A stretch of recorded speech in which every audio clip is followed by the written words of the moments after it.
So every time there has been challenges, there has been a deep down where we go down.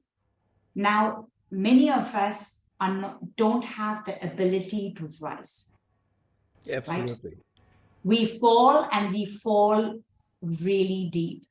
So question was, did I have the courage to rise again? And I would say to every woman and every man listening to me today, that we all have the courage to rise again. Because it's not enough to be just saying that I am resilient. It's not enough to say that I'm resilient. What is resilience? Let me break it down for you. All my life, I was thinking that every time I came back, I was resilient, which means resilience is the ability to bounce back in shape when you fall. Absolutely. Now imagine an egg, and when it falls, it will crack. And you have a ball, when it falls, it comes back in shape, and that's resilience.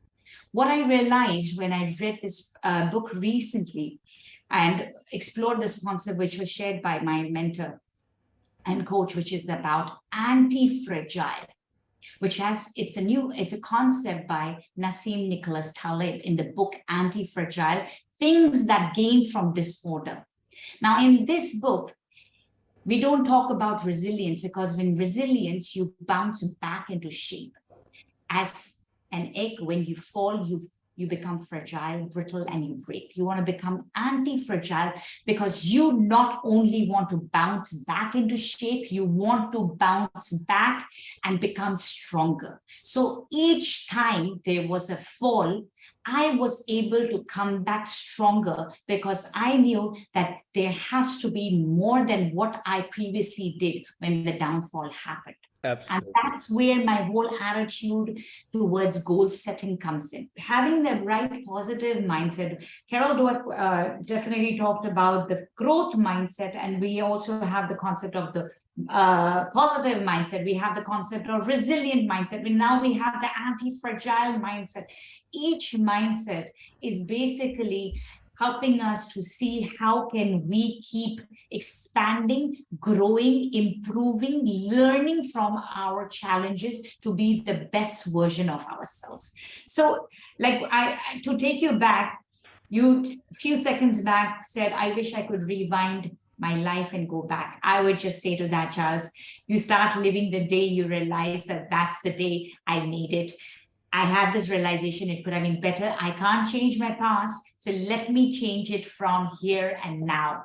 So that's how I look at my life. And that's where it is written on my cup too, that life is beautiful, enjoy the now, which means we are not there to have a life full of regrets. We are here to live a life so that we can dance and create music in the lives of many more people.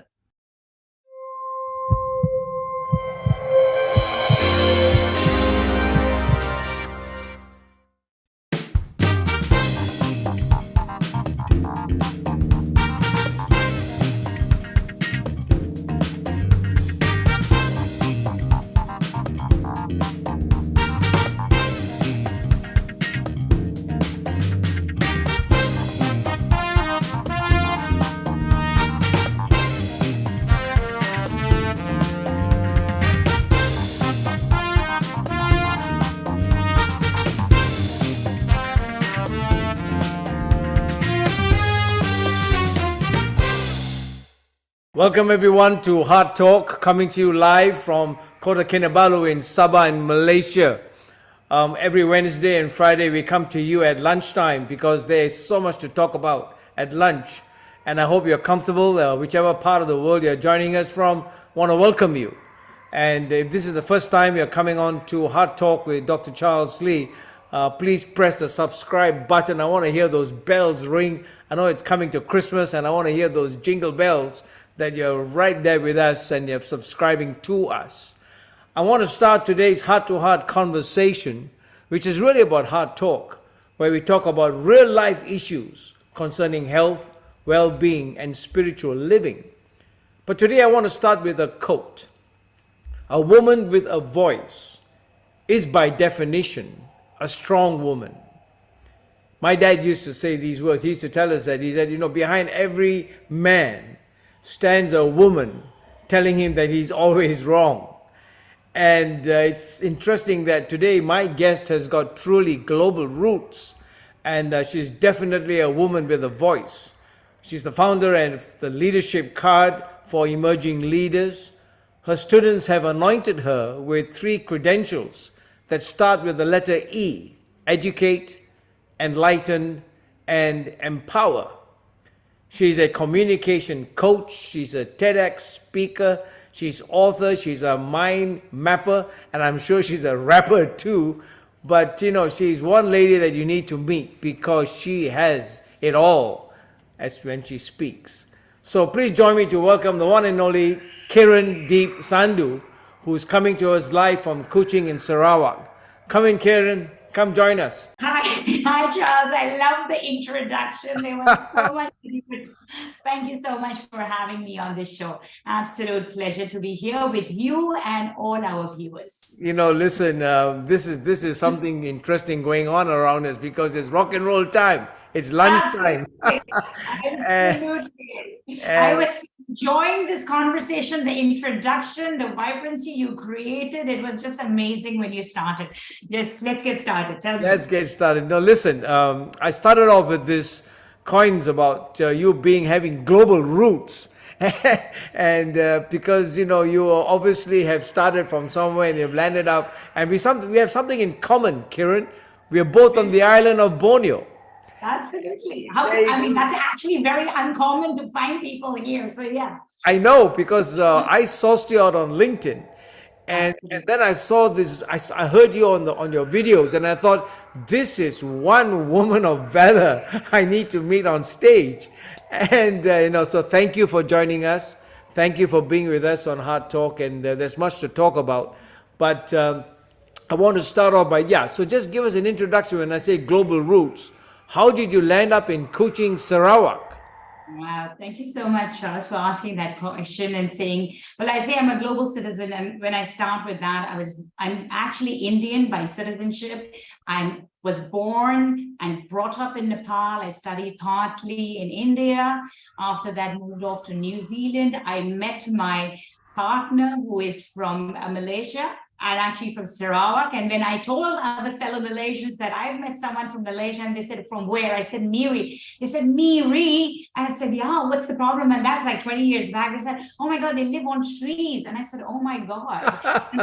Literally, that was the expression that people had. And then I called up my fiance at that time and I said, people are saying that you live on trees. And he said, yeah, I take elevators down my tree house. So that's that.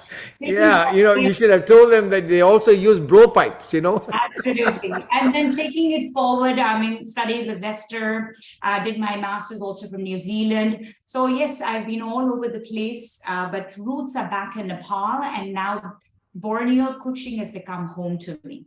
So you're born in Nepal? Yes, I was born in Nepal. Nice. I remember my trip to Kathmandu, and it was really an experience because, everything about mindfulness, which I talk about today, yes, was actually rooted over there. People are so mindful, and I've got some good friends over there. So once again, it's great to have you on an island, and it's great to have you nearby because most of our guests are all overseas and a different time of the day, but it's fantastic. Now, Kiran, let me start with this. You are a John Maxwell coach. And I want to read this to you because Maxwell wrote this. He said, nothing can happen through you until it happens to you. Absolutely. And it's about a journey of life. And I want to start off because when I go through your resume, and there's only one word that leaps out all the time, and it's the word strength. And I find that this is something that you have journeyed through. And I want to start off with this question, okay? It's a rapid fire question. But what's the difference between a strong woman and a woman of strength? Thank you so much. Well, the master, the guru, John Maxwell, has himself said what you just shared with us. And bringing forward, the question is about what is the difference between a strong woman and a woman of strength? Let me just say this, that a strong woman knows that she has the strength for the journey. And a woman of strength knows that in the journey, she is going to become strong. Wow. So that's how let's start this show. Yeah, well, that's fantastic, because when did you recognize that you had that strength within you? I mean, what was there that you really wanted in life that you said, I got it, I got it? You know, because that's the first recognition. I think you're dealing with women entrepreneurs. And many of them kind of like journey through and, you know, they stagnate and all that. But I think identifying that strength within you was the first step, isn't it? So when did that start with you? I would say that, Charles, I've been very blessed. A lot of times people talk about that, you know, we come from a humble beginning and poverty. I would just say that people who are born with a silver spoon also have a story. And I was blessed that I was born in a family that was doing so much. My father was somebody who actually was on a path of community building. And in the beginning, I would be running away by saying that I don't want to be associated with his name because it feels like I have no personal identity. But I think that the minute I realized that there is power, that I can learn, get inspired from him, and there's so much that he has done, that I am able to do so much more from what I have. So that's one realization, not running away from who I was. I'm not trying to recreate another identity so that I can be approved by other people. So accepting myself that yes, I'm from a family who's blessed and I'm able to give more to others. That was my first realization. But on the other side, I would also say that every time challenges came, I think in the beginning, I would say that I would always say, is it my family that gives me the strength to stand back up? Yes, they have always been there and gave me the strength to stand back taller. But the realization was, yes, they are there, but what is really driving me? What is really driving me towards to stand up again? So it had to be me who was able to overcome those challenges and come up with possibilities in those calamities. And that's where I was able to realize that, you know, I was a fighter. I was a fighter who was constantly many times I tell people I'm a chameleon, but at the same time, I don't forget that I'm a chameleon. That means who I am inside. So knowing that, three struggles, my journey moving to Malaysia was definitely unique. This was the first time somebody from my family was moving to Asia, even though we are from Nepal, but moving to this side. Everybody goes to America, Australia, other parts of the world. So that was a challenge.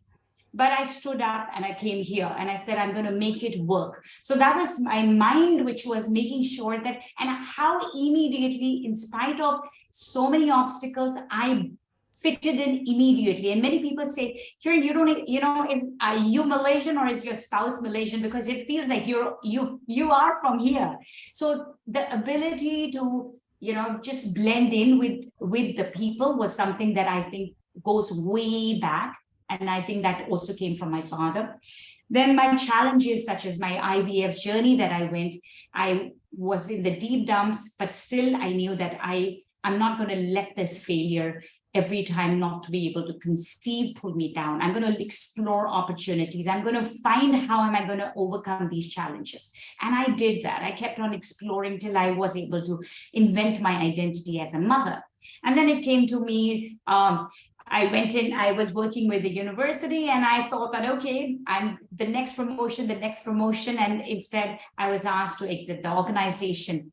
And here again, it could have been a challenge to my mind that, oh my God, my identity as an educator has been challenged by someone. And I said, no, let me see how can I make this work for me. I have these skills. Let me come up with one of its kind, the only edu-entertainment center in Sarawak at that time in 2012, where I created Kids Clubhouse. So I was one of the pioneers in the edu-entertainment business. So I think that every time there was a challenge, I was able to overcome it. And initially it was at a smaller scale, but I think the pandemic really pushed all of us. The lid was really pushed for all of us, that now we were stuck at home, we were stuck in our own spaces. And I remember the gate was locked, and I would say, I'm going to open that gate and go out. And in Kuching, especially in my neighborhood, they would call the cops if you actually opened that gate. And I'm being serious about it. And there was a frustration where I couldn't even go outside the gate, and I would want to challenge it. And I would every day open the gate at 5 o'clock, walk from one side of the gate to the other side of the gate. And my husband would say, don't do that. People are going to complain. And I said, well, it's my house still. I'm within the boundaries, but I am going to do it. So it was about re-establishing what people see as right and what I can accept as correct for me. And I think that particular time when COVID really stretched all of us, I said, okay, as I can't go out, let me go in. And I went into the virtual world. I had never explored the virtual world before. And I went into the virtual world. I started connecting with people on a public speaking platform. I started meeting people, and that resulted in me starting my first podcast called Coffee Chats with Kiran, which was all about talking to people about their journey. And it just was so inspiring that, yes, there were limitations, but the limitations were in our mind of how closed we can be. And if it's possible, you can overcome every opportunity. And that's what really happened in the pandemic, that these physical boundaries were no longer a boundary. I found opportunities in them, whether it was creating my leadership card, company called Leadership Card, or forming a non-profitable organization called Give Back to the Community, which is currently now supporting over 800 students in rural India, creating virtual communities and supporting people in their dream, whether it's the TEDx stage, whether it is to be a public speaker, to be a better leader. I was able to create all that. And that was only because I converted my mind to see how it was going to lift up. So that was, you asked for brief and I kept on going. I'm sorry, Charles. No. I've just started. Okay. but this is really telling, because you have gone through all these different phases, and now you're sitting right in front of me with a green blouse and lipstick, and you look ready to take on the world. But Kiran, the way that you have navigated through, I mean, all of us have built up narratives, and I noticed that you keep mentioning about your dad and how he has been there as a very supportive person in your life. But when you were in New Zealand and all the places that you worked, even in the corporate sector, were you able to have peers around you, friends around you that kind of nurtured you? They will be there. I mean, there must have been setbacks, and because like for me as a doctor, 40 years in the practice, it was just me. I didn't have friends. I wish I can talk like you and say I had this person, and it was a sole proprietor navigating through life. And now talking to you is really inspiring, because you have reached a stage now where there's so much more to do. The way there's no end to it. But coming back again to the whole concept of a strong woman and a woman who is of strength, identifying oneself and having that personal identity is core to every journey in life. Now, that's important. Talk to someone who's out there listening in right now. How did you find that identity? Did you go through any setbacks that kept bringing you back to your core values? How did you develop that? Was it through knocks, or was it through in the valleys, or were you brought up in just talk to us about that. I want to know the Kiran and the deep part of it before the Sandhu came in. there must be a reason why there's a middle name called Deep, That's a good one, Charles. I never thought about it from that angle. Then where did the deep come in between the Kiran and the Sandhu? That's right. Yeah. As I always talk about it, in fact, in my TEDx talk also I talk, which is called the mindset of the Wonder Woman. It's about the reinventing of your identities. Right. Sometimes I'm a daughter, I'm a mother, I'm an entrepreneur, I'm a coach, I am a girlfriend, I am a spouse. I have so many identities. Now, each of these identities have been carved in such a way that there were challenges in each of these stages that I just shared with you. As a daughter, what were my challenges? Accepting that whose daughter was I.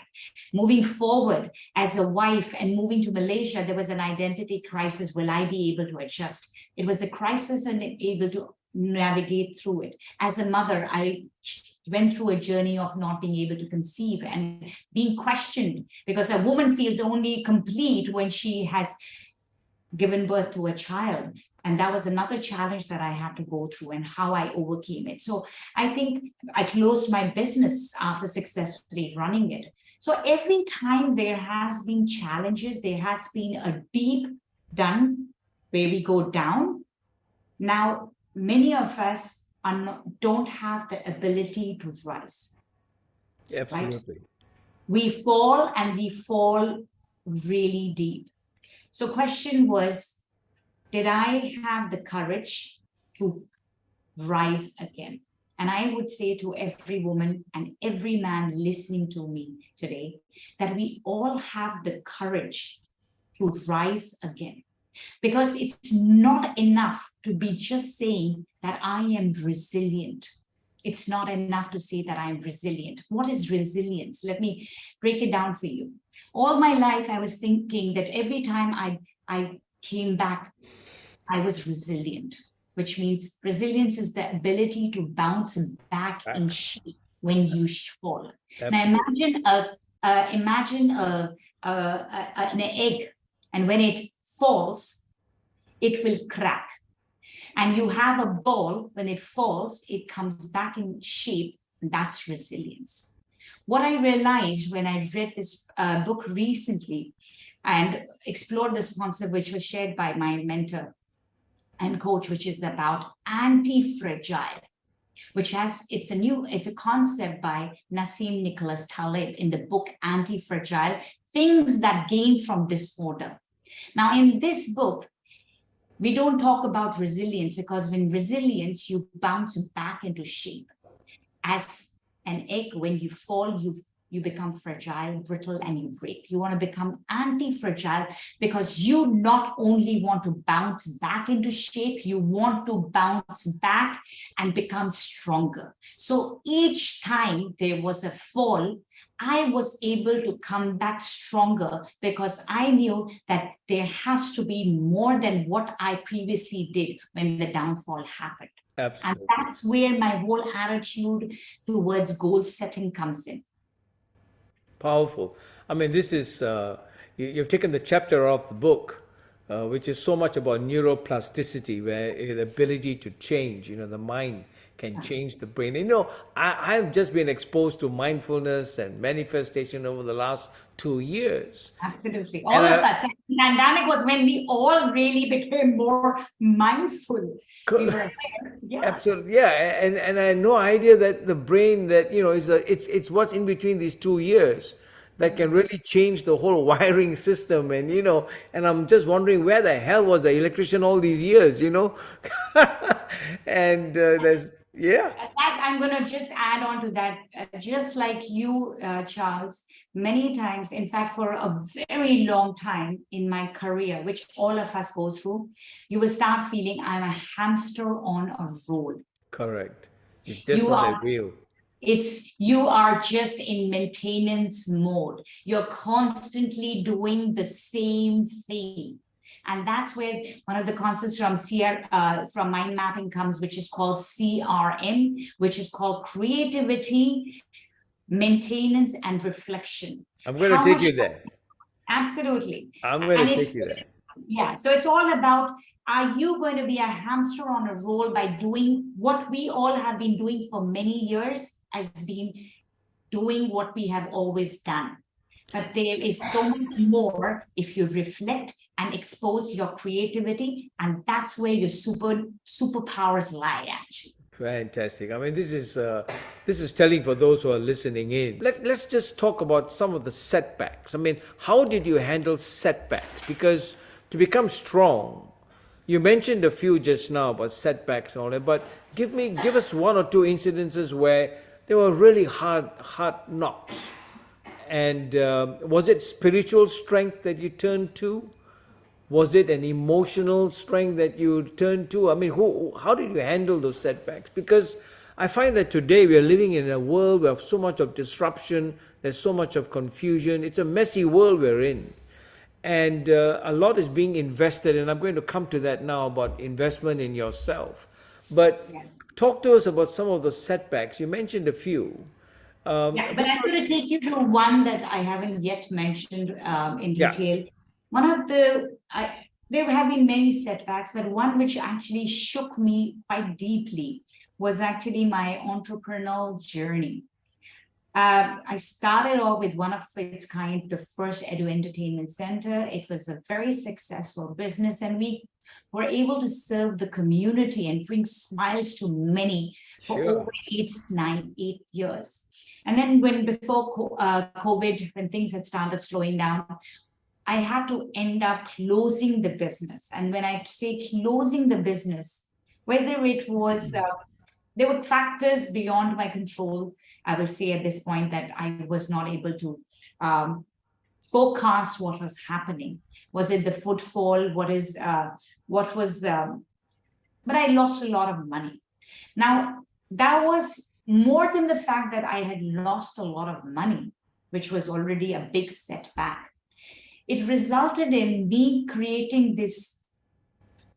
Nobody, as I said, I was fortunate enough that nobody was asking me for that money.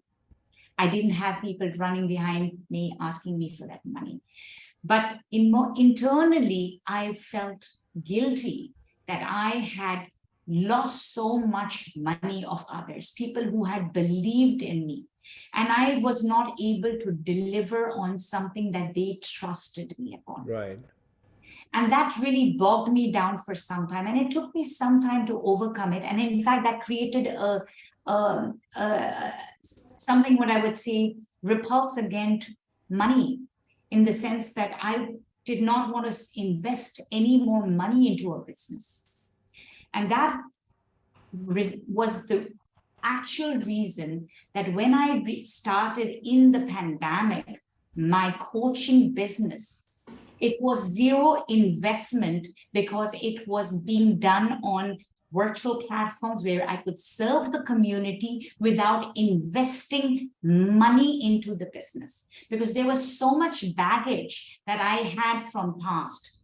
But it was the shift that had to be created in my mind. Number one, to see how did I look at that setback.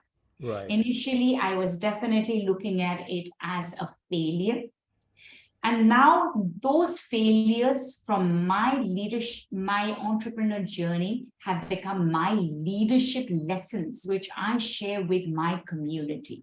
Absolutely. Because every time I fell, reasons why I fell, instead of blaming, and as my partner from Leadership Card says, that you are the problem, you are the solution. Now, instead of saying them, I have to look at myself, that I am the problem and I am the solution. How am I going to find a solution to the problems that I have created myself, not only in terms of the money, but in my own barriers that are stopping me from growing any further? Powerful, because you have taken a chapter of my own life, and if there's one snare that I would tell anyone having worked 40 years is the snare of finance, and because you have just got no control of what's happening on the outside, but you've got every control of what's happening on the inside. And I've learned now that the best real estate investment, Kiran, today is oneself.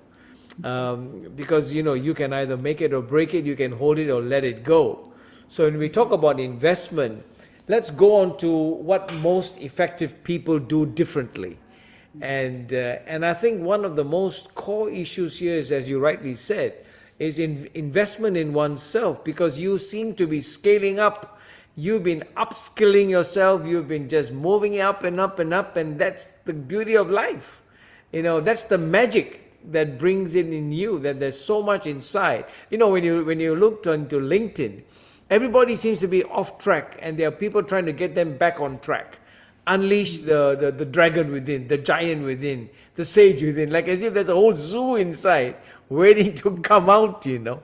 So I love what you have, your angle of investing in yourself, because you can only invest in yourself when you know that there's a potential within yourself. Otherwise, people are quite happy where they are. You know, they get their paycheck and in the comfort zone. So you talk about learning, upskilling, collaborating with others. Now tell us, how important is that for an entrepreneur who is just listening right now? Right. As I was sharing, Dr. Shah, is that with most of you, I was on a hamster on a roll. I think between 2000 and after I dropped my PhD from USM, I stopped learning. So learning in terms of consciously learning, I was investing in my business, I was doing things, but I wasn't learning. And I think the stagnation started happening between 2012 and 2019, where I was with the same circle of people, I was learning the same things, I was talking the same conversations, and there was no growth happening. And I was doing the same things. And the realization came that if I want to be relevant, it's not about investing in something. I have to invest in myself. Yeah. My journey as a John Maxwell, or as part of the John Maxwell team, shared with me that whole concept of the law of the mirror, that people, you have to value yourself. Only then will others see your self-worth. And that realization that the more I invested in myself will be my journey of moving forward. So since I would say getting off the wheel, I decided now let me look at that wheel and let me see how can I make myself better. And I started setting personal growth goals for myself, whether that was upskilling as a John Maxwell coach, whether becoming an HRDF trainer, whether becoming a TEDx speaker, whether it was to become a Tony Buzan mind mapping practitioner, because only when you are able to walk the talk by showing what you are able to do, can you inspire other people to do what you want them to do. Absolutely. Absolutely. Well, that's powerful, because there's so much there that you can actually mirror. If my 3 sons were here, they're all doctors now, they would tell you he hasn't changed. And but the whole concept that you cannot change what you do not know. Yeah, absolutely. It's called the law of the self-awareness. If you don't know, how can you change? Exactly. That goes back to what Master John Maxwell talked about, law of the mirror, law of awareness. If you don't know, then how can you change? So it's all about knowing yourself, reflecting on what you're doing, and are you happy with the state, or is there a possibility of changing that status quo? And that's what you have to be constantly working towards, changing that status quo. Wow. And that's how you inspire other people. I remember being part of as a communication coach. Many times my mentees would be asking me, "Ma'am, why you're not on any platform? You're not on TEDx. Why, or you're not doing this and that?" And I said, "I'm here to teach. I'm not there to compete." And then I realized, no, I have to build my credibility, because I am teaching them to become a TEDx speaker, but I need to show them with example. After going through that journey, only then can I share with them that journey of how they can reach it. And once I became a TEDx speaker, resulted in 5 more of my students going on to TEDx and speaking over there. So that was the power of influence, which didn't have to be direct, but they were just learning how it was done. Kiran, you're contagious. When you're talking about speaking, let me quote you because I got this out from LinkedIn, and that's the first thing that caught me. Because when you asked me how come did you stop at Kiran, and I said, your headlines are "Your voice matters, so speak to be heard." And I caught that, and so we're going to go on to this whole topic of communication goes beyond words. It's not about the messenger, it's about the message. Yeah. So talk to us about connecting, because I think we're living in a world today where everyone can communicate.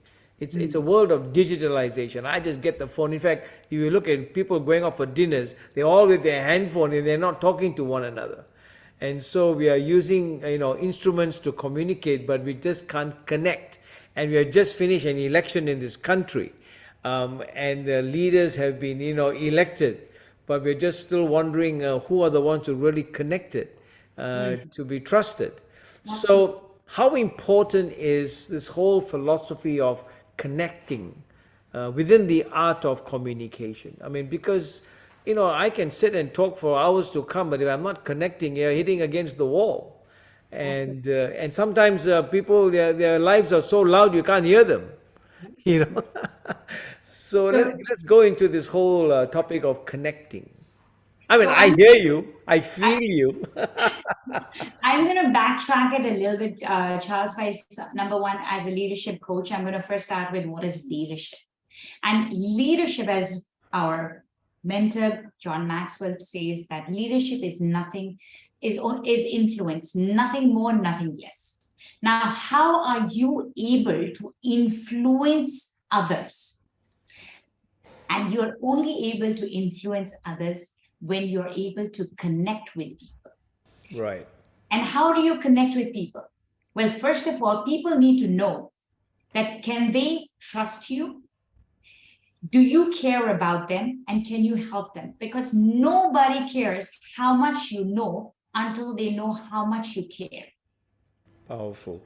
So that's what part of John Maxwell is, that we have to be connecting with people, and it goes beyond words.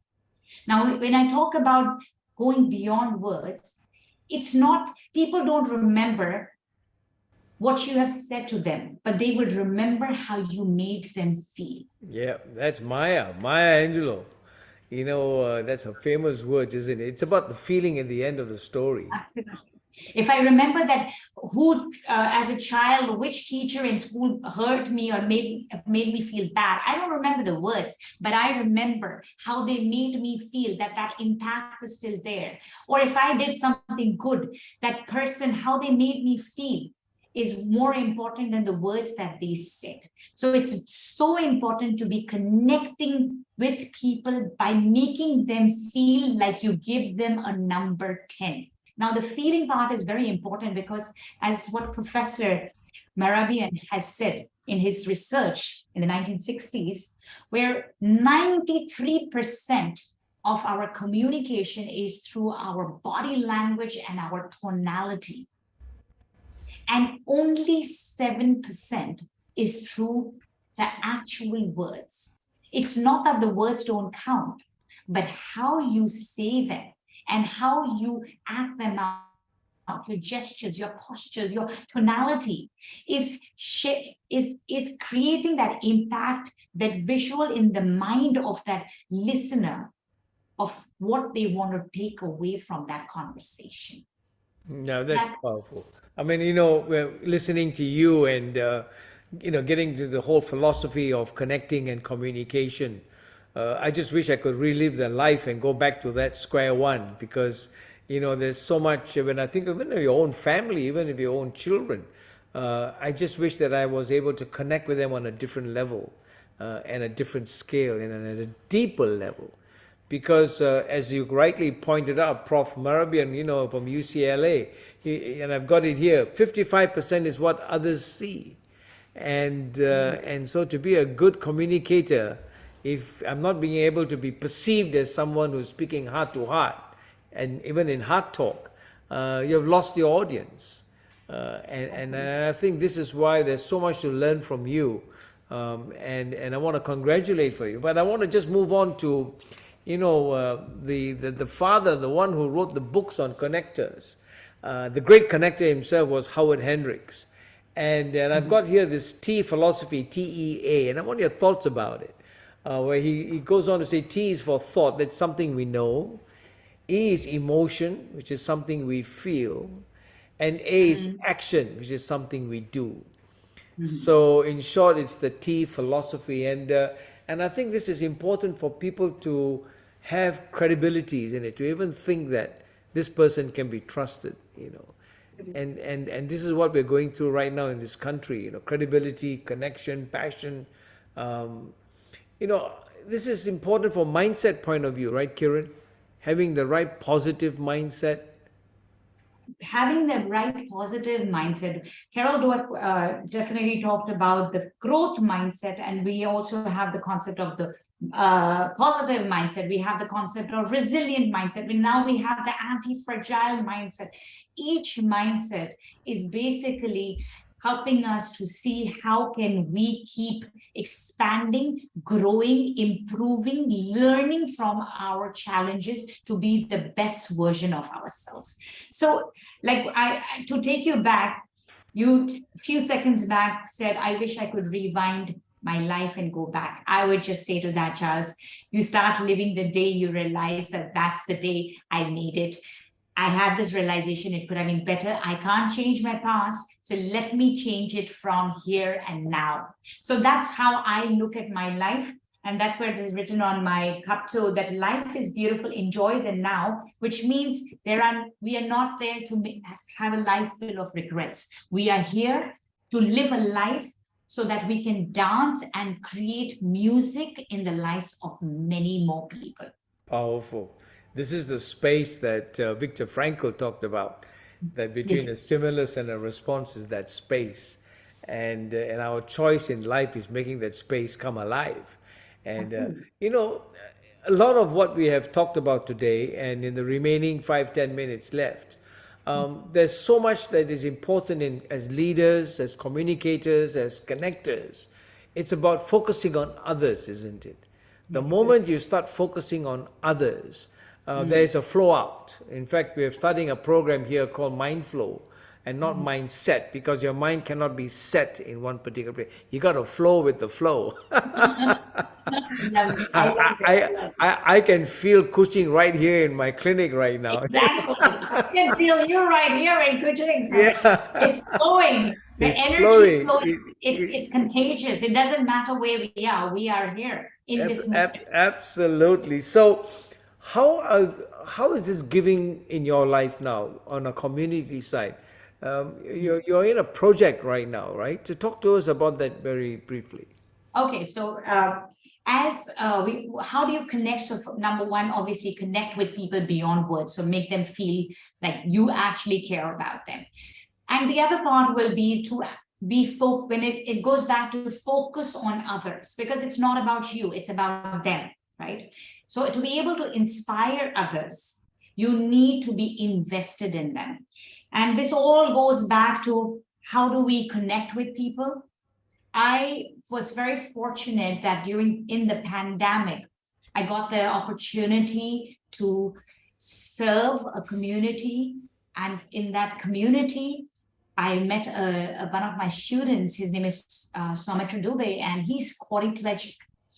And part of my whole program was, when you finish my communication program, you had to give me, in return for my services, something in Hindi we call Guru Dakshina, a token of appreciation to your teacher. But I didn't want that money back. I wanted them to give it to someone in the community in the pandemic, when we were all struggling, to give it to somebody in the community. And I remember in February 2021, Soumitra told me that, ma'am, I'm a teacher, but I had given your Guru Dakshina to my visually impaired child that I'm teaching. So by buying them accessories so that they can study in this pandemic. And that was so powerful. And I asked him, I said, is there a possibility of me doing more? And he said, I have 13 more students. And I said, well, I would like to coach and fund all 13 students to help them with smartphones so that they can be connected. And that was where my foundation called Give Back to Community started. Wonderful. So I'm the founder of this community project, and I'm very fortunate that the energy was so vivacious that Soumitra is quadriplegic and he can do nothing except for through his voice command instruct the students. I am based out of Malaysia and geographically very far away from him, and in the pandemic I couldn't be there. But through connection and then networks with people who just heard the story and were inspired to become part of the mission, we created a momentum. We went on to creating, first impacting 142 students, underprivileged students. We were impacting through online classes. And in fact, on the 29th of November this year, we are starting with Project Enable Smart Class with 5 pilot classes in rural schools, setting up smart classes, impacting 800 students. Wow. And when he said that when I said I'm on a high today, God has been so blessed. The minute I sent out a message that I'm looking for support, people just started pouring in their support. And that is where people believe in your credibility. They have confidence in you. They have seen through you walking that talk, through conviction that you deliver, that they can take action to support you in the way possible. So once you as a leader can build your own credibility, you will inspire others to take action. Oh, this is a feast of knowing what it is to be a giver. You know, I think this is really MindFLOW, and allow me to congratulate you, Kiran, for where you have come from and where you're going, and it looks like it's just going to flow, and so wonderful, and bless you for what you're doing.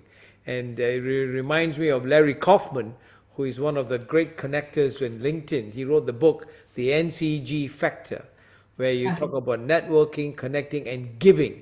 And the giving part of it is the most important of all three.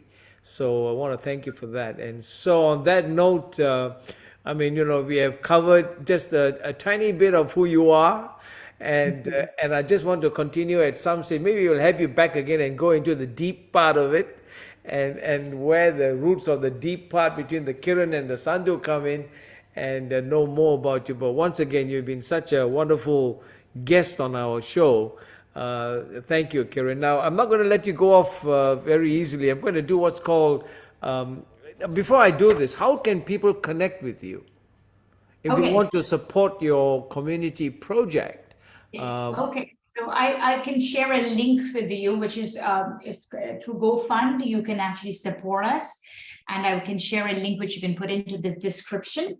It's called www.giveback2community.com. That is my community project. I'm also a leadership coach with Leadership Card, which is www.leadershipkard.com. That is for me supporting emerging leaders in their growth journey. And I'm on LinkedIn as Kiran Sandhu. So just drop me a message. I would love to be part of your journey. Wonderful, powerful. Thank you for that, Kiran. And so any parting words for those who have been tuning in, and something that they can close up their lunch as a dessert? You know, what's the last few words before I give you this fire? I'm going to just say, speak to be heard, because your voice matters. You matter. Your journey matters. Everyone needs to hear you. So speak up. Powerful. That goes to everyone's heart listening in. And so finally, I'm going to end up with this rapid fire, okay? And so let's see how we go. We just got 5 questions here, and let's go. If you had one chance to go back to college years and relearn 2 areas in your life, what would they be?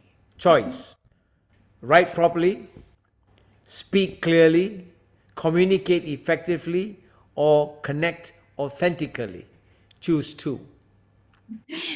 I would say that I've always been a connector, so I would just say I would love to learn how to speak with clarity and write better so that I can reach more people with my words and my writings. Powerful.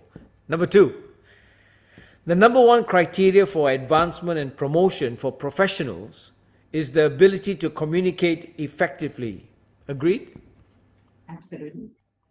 So you can shake hands with Harvard Business Review because they came up with that, and which is, I think, important for today's conversation. It is, absolutely. Absolutely. The ability to learn, build, and lead in great companies depends on, I'm going to name a few, the markets, technology, competition, products, or the ability to get and keep enough right people in the job. I think it's not there, but I would say investing on yourself and constantly getting the right people on your team so that what you don't have, you can get the right team members to support you in that growth. There you go. There you go. Who is your favorite leader and why? I would say it would be my father. He has inspired me immensely to be a better person, to serve the community, to be a nation builder. Wonderful. Bless you for that. And finally, connecting is all about you, the company you represent, the message you deliver, or it's all about others? Connecting is all about connecting with others by being vulnerable, by being authentic, by being you. Well, powerful. Well, love you for that. Kiran, listen, this has been a wonderful heart talk conversation with you. Thank you. Bless you. And continue to have that river flowing and touch more lives. And we'll have you once again to join us on Heart Talk. So from all of us here, thank you, Kiran, and bless you. Thank you so much, Dr. Charles. And thank you to all the viewers listening to us today. Thank you for your time. Fantastic. So on that note, thank you for joining us on Heart Talk. It's been a blessing to have this woman of valor with us during lunchtime, and I'm sure she's added a lot of dessert to that too. So keep on touch with us. You know, tomorrow we are again live at 1 p.m. and we're talking to a travel agent super woman. Her name is Azima. And then we've got another, chief chef who is a dessert specialist from Kuala Lumpur on Thursday and Friday. So from all of us here in Heart Talk and from Kiran, from Mary and from Heidi here, thank you for joining us on Heart Talk, and we'll talk soon.